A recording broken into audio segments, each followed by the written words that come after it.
The word empathy seems to show up somewhere in almost every conversation I have with leaders. On this episode, Getting Better at Empathy with emotional intelligence expert Daniel Goleman. This is Coaching for Leaders, episode 391. Produced by Innovate Learning, maximizing human potential.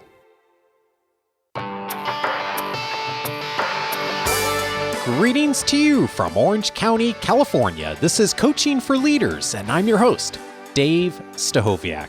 Leaders aren't born, they're made. And this weekly show gives you access to the practical wisdom that will empower you to become a better leader. When I think about that phrase, leaders aren't born, they're made, I think about one of the wonderful, wonderful models that I've had the privilege to learn about over the years, as many of you have, the model of emotional intelligence, and how much we all can learn and can grow on these competencies that are so important in leadership. And who better to be here teaching us about emotional intelligence and the topic of empathy, which comes up in virtually every conversation we have on the show, than Daniel Goleman. Daniel is an internationally known psychologist who lectures frequently to professional groups, business audiences, and on college campuses. His 1995 book, which many of you are familiar with, called Emotional Intelligence, was on the New York Times bestseller list for a year and a half and has more than 5 million copies in print worldwide in 40 different languages. The Harvard Business Review has called emotional intelligence a revolutionary, paradigm-shattering idea. He was also a science reporter for the New York Times, was twice nominated for the Pulitzer Prize, and received the American Psychological Association's Lifetime Achievement Award for his media writing. Daniel is the author and co-author of many best-selling books, including, most recently, The Building Blocks of Emotional Intelligence, 12 Leadership Primers on the Key Competencies of Emotional Intelligence, and he's also the founder of the Emotional Intelligence Coaching Certification. Daniel, I'm so glad to welcome you back to the show. A pleasure to be here. Thanks for having me back. I am honored to have you back. When you were on last year, we talked a bit about emotional intelligence, some of the key competencies, and you were very kind to invite our audience to send in questions for when you returned. And so we're going to dive into some questions from the listening community. Before we do that, though, I can't help but ask you some about empathy, because as I mentioned in the introduction, empathy comes up in pretty much every conversation around leadership. And I was watching an interview that Oprah did with you on her Super Soul Sunday show, and you told her that you were speaking to a room of 200 to 300 CEOs a while back, and that you just happened to ask how many of them were valedictorians in their class. What happened when you made that invitation for them to respond? Well, I was surprised to see maybe 2 people raise their hand out of 300 or so. Wow. And that just tests the assumption that IQ is the key to leadership success. It is the key to getting into the right job in the first place, but it's no guarantee of how well you do, whether you'll be a star in that position, whether you'll be a team leader or promoted to the highest level. That's where emotional intelligence comes in. There are 2 sets of emotional intelligence competencies. And before we dive deep on empathy, for those who may not be familiar with the model, what's the distinction between those 2 different sets? I see emotional intelligence as having 4 parts. And the first is the first set has to do with how well we're aware of ourselves and how well we can manage ourselves. So it's leading ourselves. And then the second is empathy and relationship management, how well we can lead others. And interestingly, we find that self-awareness, which is pretty invisible, is actually essential for the relationship competencies, which are the most obvious leadership abilities, inspiring people, motivating them, and so on. But if you're not very tuned in to yourself, turns out you're not going to be that good at tuning into other people. That's where we get into empathy. Yeah, and last time we did talk about self-awareness, and empathy is one of those words that I think most leaders, certainly everyone has heard, and I think most leaders acknowledge as a really important part of leadership, at least part of the folks who are part of our listening community. But I'm not sure, I know I wasn't clear before I read in some of your recent writing on just what empathy is, and I was wondering if you could define it for us. Sure. Empathy essentially is the ability to sense what's going on in the other person without their telling you so, to be able to read their gestures, their tone of voice, the nonverbals that are the path of communication for empathy. And there are three kinds. It's very important to realize that each of them is different. It draws on a different part of the brain. There's cognitive empathy, which is how well you understand how the person thinks, how you can see their point of view, take their perspective. You understand, technically speaking, the mental models that they carve the world in terms of, because this lets you know how to speak to them effectively, what terms they'll understand. So it makes your communication highly productive. The second kind is emotional empathy. And this draws on some recently discovered circuitry in the brain called the social circuitry, essentially, which turns out to create a back channel, brain to brain, no matter what else we're ostensibly doing. And that gives us an instant sense of what the other person is feeling, what's going on in them emotionally. And this lets us fine tune how we interact with them. It also puts us on the same page with them emotionally. So if you have cognitive and the empathic, the emotional empathy, you're going to be really able to have rapport with the person. But then there's a third kind of empathy that's not talked about much, but I think it's essential for high performance leadership, and that's called empathic concern. And this draws on circuitry that we share with all mammals. It's the parental caretaking circuitry. It expresses itself in one way as a parent's love for a child. But in leadership, it means you care about the people you're leading, and they know that. They feel seen, heard, supported, guided. You can set limits for them. That's part of guidance, what you would do for a kid. But you also can inspire them. You can motivate them. You can let them feel protected in a good way, not protected from every reality, but protected from things that, a leader should take on rather than passing it on to everyone else.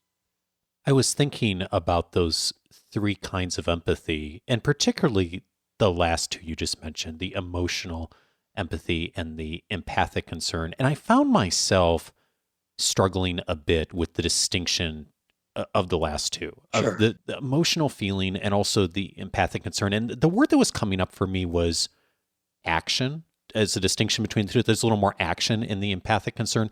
Am I oversimplifying, or is there a way that you think about that as far as the distinction? Emotional empathy simply means you're picking up the other person's emotions. Doesn't mean you care about them. In fact, you can use cognitive empathy and emotional empathy very manipulatively in your own interest without caring about the impact on the other person.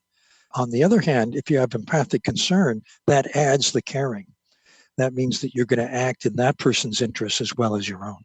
Oh, fascinating. So I might understand logically what's going on with another person, and I can then, the second one, sense their emotions. But if I don't have that real concern for them, I'm missing out on empathic concern, and I'm really missing out probably on what emotional intelligence is, right?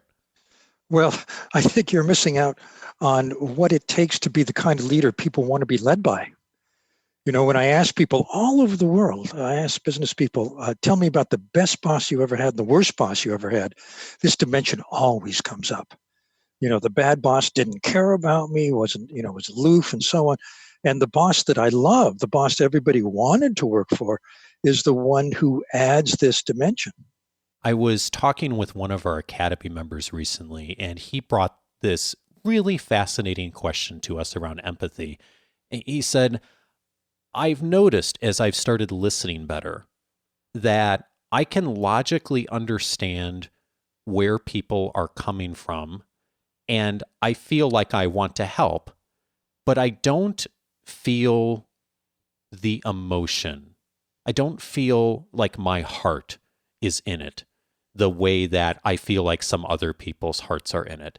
And I thought, what a mature and self-aware thing for a person to say and come to that conclusion. And I was wondering, Daniel, when you hear something like that from someone who says, I feel like logically I know what's going on with someone, but I don't feel like my heart's in it. How do you encourage them to take that next step forward to get better at that? Well, actually, when you say my heart is not in it, it sounds to me like that's not empathic, and that they're not really fully having empathic concern.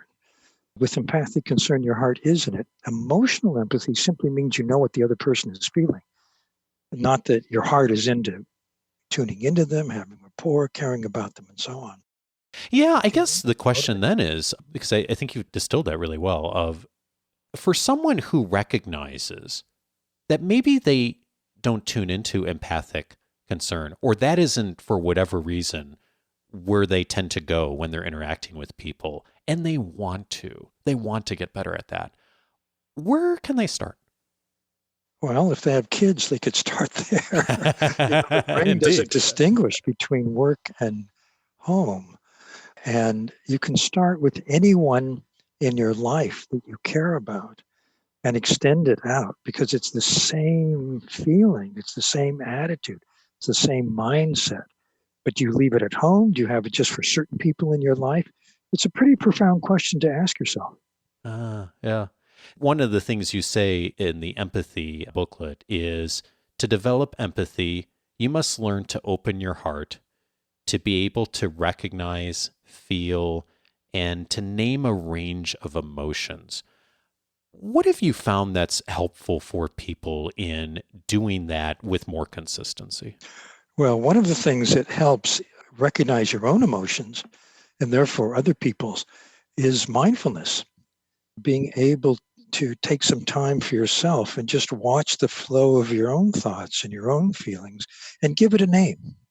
I'm feeling anxious now. I'm feeling great now. I'm feeling nervous. Whatever it may be. Because it turns out that because of what's called neuroplasticity, the more you practice a skill, including an emotional skill like that, the more easily it comes to you in other situations too. And the ability to put a name to an emotion strengthens the circuitry for emotional recognition. And the more states you can recognize a name, then the more emotions you can recognize in other people. So part of that is doing it for ourselves. And I'm also hearing you say maybe part of that is also within our organizations of perhaps bringing that language into there of being able to name and to use that language around emotion so we recognize it.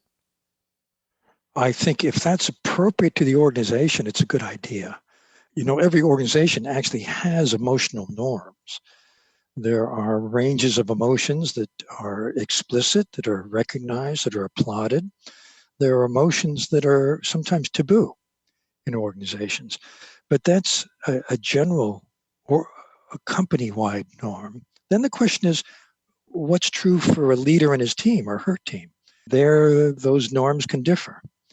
And a leader who has a wider repertoire, and that's other people have a wider repertoire, is more open to a larger range of information from people that may turn out to be important for effectiveness. I was struck by something else you wrote in the recent work on empathy, that too much empathy in teams is a frequent problem. And you write highly empathetic team leaders and team members often refrain from providing constructive feedback to team members who break norms or underperform on the team. Team leaders who are uncomfortable providing constructive feedback become poor role models and do not help their teams develop the norms that support providing one another with constructive feedback. This is one of the most common problems we see in teams. You're right. And it's so interesting in some ways, like here talking about empathy, but a over focus on this could also be a detriment. Well, I think that may arise from a common misunderstanding that being empathic means being nice. What you're describing really is a leader being too nice, not wanting to bring up unpleasant things, not wanting to surface simmering tensions, not wanting to give negative feedback. And this is, one of the common coals of management and leadership. But I think that's actually not a full understanding of, for example, empathic concern. Remember, I said guiding people is very important, and setting limits is very important, and giving them full feedback in the moment, but in a way where it's news to use, not a put down, not a dismissal. So I think delivering negative feedback is a fine art in leadership, and many people don't quite have it right. And I think about what you just said in the context of you've made the point of empathic concern is at its core is so much about, for those of us who are parents, how we approach our relationship with our kids. We are very willing and excited, most parents at least, of being able to engage with them and celebrate with them, but we're also very willing to have the courage to step in and to give that constructive feedback and to discipline and to coach where appropriate and to show up fully. And I'm hearing you challenge us to do that in many venues too, to think about how do I bring that kind of empathic concern to many of our relationships. Exactly. So I think you said it very well. If you can do all of those things as a leader, I think you're a pretty good leader. Yeah. We are, as a society, pretty mediocre at this in a lot of ways today. When I think about empathy and compassion in so many of the different venues that we all live and work in, this is not often the norm. And do you have a sense of what's causing us to not be present and to bring these values as much as perhaps we have in the past? You know, it's interesting. I think we're on the cusp of what I see as a values revolution coming. The value system that just emphasized, get your quarterly targets, just make sure that we're doing well, kind of a hyper-competitive mindset, which had no larger sense of any greater purpose or any greater meaning. I think that is going to be pushed aside by younger generations who are much more committed to a sense of meaning and purpose. And even, organizations, their lives and companies having a greater good in mind as a mission, as well as doing well. And I hear over and over that young people, millennials and younger today, put more stock in their own meaning and purpose, and also want to join a company that has an explicit sense of meaning and purpose that resonates with them. And I think this is going to be a groundswell. Many companies now are grappling with, well, what is our purpose? What good are we? Where's our greater good? And it's in part because of this pressure from younger people. If you want to retain and attract the best and the brightest, you need to pay attention to this. Indeed. When I think about meaning and purpose, one of the most incredible human beings alive right now is the Dalai Lama. And you've been friends with the Dalai Lama for many decades. You have written a book about his ideas. And I'm curious, what have you learned from him about empathy? Well, there's a spectrum that runs from self-absorption, I, me, mine, to noticing other people, to tuning into them. This is the empathy part, and sensing what they need. And then if there's something they need that you can help them with, this is where empathic concern comes in, doing so. And the Dalai Lama is a real advocate for having this compassionate mindset toward people generally. And he says three things. He says, first of all, get your inner house in order. Manage your own turbulent feelings, be able to tune into other people, adopt an attitude of actually caring about people, number two. And third, he says, act now in whatever way you can. We all are leaders. We all have some leverage, some sphere of influence. We all have a certain expertise or position and so on. He says, use it for the greater good in whatever way you can. We called the book, which I did with him for his 80th birthday, it was about his vision for the world, a force for good. And that force is the aggregate of everybody doing exactly what he said. Know yourself and take that first step to take action. And if you do that, then you are a force for good in the world. Yeah, if that step is in some way helping other people. Yeah. Absolutely. And well, that's a great transition for us actually to help out some other people. You were so gracious when you were on the show last year to invite our audience to send questions your way. And so we have a few here that I think would be fun for us to tackle. The first one comes from Liz. Liz asked, how does one make the decision about which of the 12 areas to work on first? She's talking about the 12 different competencies of emotional intelligence. She says, I can think of 3 possibilities. I'm sure there's even more. Would Dan recommend working to strengthen what is already strong? address the weakest one first, or figure out which is most urgently needed in the workplace most immediately, or some other approach altogether. When you get this question, Dan, about where do I start, what do you tell folks? This is very relevant. It comes up in our coaching. We use an assessment. It's called the Emotional and Social Competence Inventory. And people give you feedback on things like empathy and, self-management. And do you inspire people? Do you manage your own emotions well? And you get a profile of how you're doing in each of the 12. And then the next question is, now what? That's the question that we're being asked here. And I would say, first of all, do not try to change the thing you're worst at.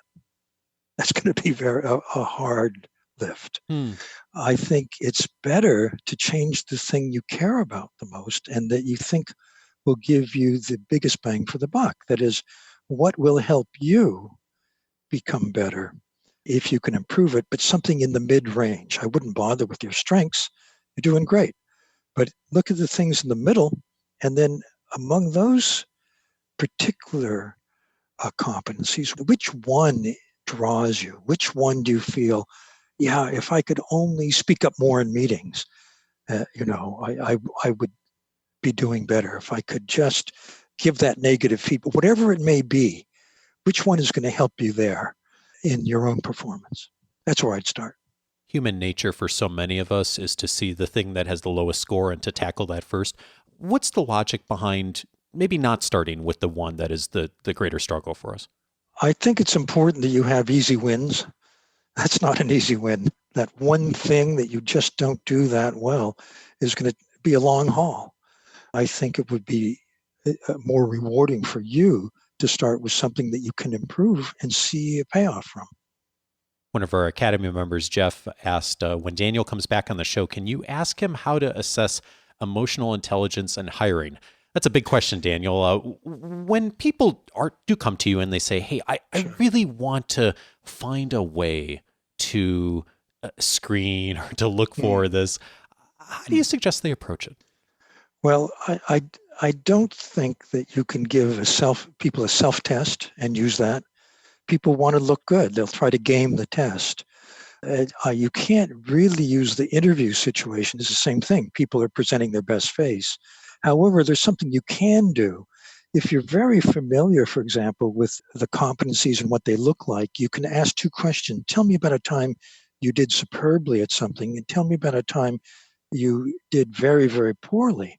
And what did you learn? And it's the what did you learn you want to listen to. Are people able to assess themselves in this domain? Are they able to start learning on their own? These are good signs. But I actually think that the very best way to do this is to hire people on a probationary basis, put them in the mix and see what their chemistry is in whatever position it may be, and then decide, maybe give them 3 months. That's where you really get the data that you can use the most. This conversation comes up in our academy as well. Of course, many organizations technically have a probationary period of 90 days, but in reality, unless you fall flat on your face, once you're hired, you're in most organizations. And so part of what I'm hearing you say is, maybe changing our mindset shift a bit in that first initial phase of employment. I mean, a probationary period that is not really a probation is like a gut course in college. Everybody gets an A, but that does you no good. It doesn't help the person, doesn't give them feedback, and it doesn't help the organization at all. So I think perhaps companies need to be a little tougher about the fact that this actually is a probation. Ronald asked, what is Dan's view on vulnerability in leadership? And I'd be really interested to know whether he feels there is a tipping point on vulnerability and how you'd recommend finding the right balance. Well, I'm wondering what you mean by vulnerability. I can think of it as self-disclosure. I can think of it as letting people know your worries, your anxieties, what's troubling you. I can think of it as, and I think this might be the most productive sense of vulnerability, letting people know what it is you think you could get better at and that you're working on that and that you want them to help you. That's being vulnerable, but it's being vulnerable in a growth mindset, in the sense that, I'm not really that good at setting limits. I'm not really that good at making a probationary period really a probation. And I need your help. I'd appreciate your help. I think that is a very positive vulnerability. In an emergency, people look to the leader to see how upset they should be. And if you're losing it, you're not really the leader people need at that moment. That's not a healthy vulnerability. If you come to work and that problem you're having in your relationship keeps you preoccupied and you're sighing with anxiety and so, that's not healthy vulnerability, because it makes people who look to you as a leader feel anxious too. Emotions are contagious, and they're most contagious from the leader outward, because people naturally look to the most powerful person in the group and put most emphasis on what they say and do. And the social circuitry of the brain makes a leader's emotions highly, highly contagious. So it's best if you can come in with a positive outlook, feeling pretty good about what you're doing, feeling energetic, because that's what people will catch. So I'd say vulnerability in the sense of I too am learning to do better is very helpful. But vulnerability in the sense of here's my personal weakness, I don't think that gets you very far. Indeed. Matt asked, do leaders with high emotional intelligence endure self-doubt? Are they more inclined to this and experience overthinking more often? He says, I guess this is okay to an extent, but what are some of the tools to deal with this? When you think about self-doubt, Daniel, what comes up for you? Well, again, I think there's a healthy self-doubt and a not healthy self-doubt. And this has to do with the function of anxiety generally. Healthy anxiety or worry, helpful worry, means you address a problem and you think it through and you come up with some step you can take that will move things along. You may find that it doesn't work or that you need another step, but at least you have something to do. Unhealthy anxiety, and I would throw self-doubt in there, is where you simply ruminate about it, which means you never come up with anything you can do. You just worry about the same thing over and over and over. You have the same doubt over and over and over. And by the way, the term high emotional intelligence and low emotional intelligence, I don't really like those terms, because remember, there are 12 different competencies and you can be high or not so good across the board. It's more like a profile. So the question is, where are your strengths? And if your strengths are in the emotional balance, sometimes called emotional self-control competence, you're not going to have much self-doubt. You may have mid-course corrections, but that's not a self-doubt. You may see ways in which what you're doing isn't working and change them. That's not self-doubt. Yeah, and I appreciate you mentioning the 12 competencies again, because high and low really oversimplifies this. And it goes back to that first question from Liz, what I heard you say too, of look at this holistically. Look at where your strengths are, look at where your weaknesses are, and then maybe start in the middle and begin the journey of improvement. And if you start there and get some of those quick wins, then you are moving, you're taking action, and you're getting better, which is right. The thing I love about your work and what we've learned about emotional intelligence is that we can absolutely get better at this, can't we? That's the good news. And, I've set up, after years of hesitating to do it, I've set up a coaching program to help people get better at this, because the good news about emotional intelligence, unlike IQ, is it's learned and learnable, and you can get better at any point in life. So I think coaching, which is basically a tutorial, is the most effective way to do it. I just started an emotional intelligence coaching certification to help coaches get better in this domain. And we're also going to be starting a program to help executives who want to be coaches for the people they lead, or who want to work on their own emotional intelligence to do just that. All of that is through Key Step Media. And if you go there, you'll see the array. Fabulous. I love that you're doing that for executives as well. So we're going to put links to that in the show notes for this week in the weekly leadership guide. The other resource I want to point everyone's attention to in our audience, and I've been diving in on these, is the 12 leadership primers that are part of the building blocks of emotional intelligence. One of them is on empathy. I'll be posting my notes with this episode with what I've highlighted from Daniel's work and his co-authors. And all of the competencies are addressed in the building blocks guide. So that's a great resource as well. We'll be linking to that in the show notes. Daniel, thank you so much for responding to questions from our community. And I've got one final question for you. Sure. Last time when you were on the show, I asked you about what you changed your mind on. You talked about the changes in the competency model over the years.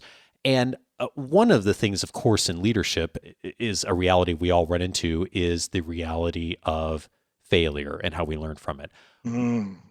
What is something you failed at, and what did you take from that? Well, when I first wrote the book Emotional Intelligence, and I found that there was enormous interest in the business community in the topic and how it applied, I thought, well, I'll start a consulting company. And so I found some people and formed a partnership, and I was all ready to go. And then I realized, I don't really work that well with these people. In fact, I'd rather not go ahead with it at all. And so I folded the company. I'd have to say I failed at starting a consultancy on this. And I waited quite a while until I found people that I really felt simpatico with. And now I've started again. And in fact, that's the Key Step Media program we were just talking about. So what I learned, I think, was to be better at gauging the people that I put my trust in. Daniel Goleman, author of Emotional Intelligence and the Building Blocks of Emotional Intelligence, and the founder of the Emotional Intelligence Coaching Certification. Daniel, thank you so much for all the work and the inspiration and the roadmap you provided for so many of us over the years. Thanks, Dave. It's always a pleasure to be here.